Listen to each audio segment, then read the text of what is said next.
Okay, GCSE physicist, if you're in my online classes, you should be a pro at this. If you're not in our online classes, remember you can still join them. Your exams are still a good bit away. You've got loads of practice. So the ball is dropped from a hot air balloon, right? So for 2 marks, why does the ball accelerate immediately when it's released? So again, if you imagine you've got this little hot air balloon, I don't even know how to draw one, and our ball is dropped straight away. When the ball's dropped straight away, right, as soon as we drop it, just as we let it go, it's not moving, then it starts moving, right? So it hasn't started moving yet. We just imagine we just dropped it. So the only force acting on it is that force down to gravity. It's weight pulling it down. So here you can see there's only one force acting on the ball. So there's only one force acting on the ball. There is a resultant force. There's a difference, right? There's a resultant force pulling it downwards. And we know from Newton's second law, F equals ma, if there is a resultant force, there will be an acceleration.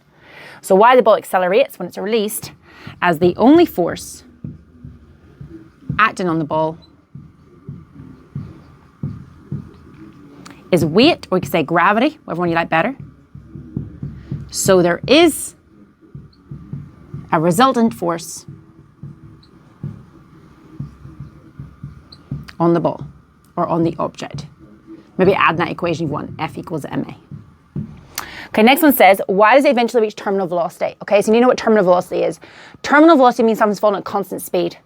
So right now it's accelerating. We said it's getting faster and faster and faster. But we know as it's getting faster and faster and faster, there's going to be air particles hitting it, right? As I move faster and faster and faster, there's more air particles hitting me.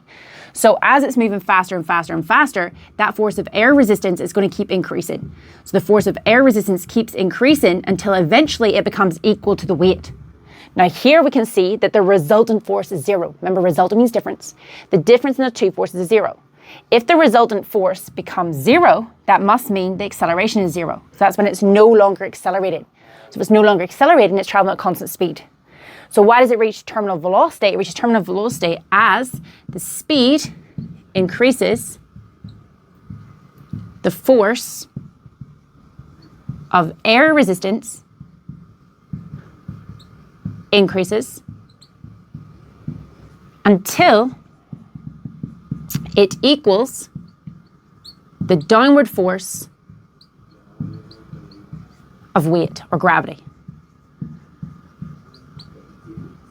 So now we can say the forces are balanced, or you can say that the resultant force is 0. So we know the resultant force is 0. It is no longer accelerating, so it falls at a constant speed.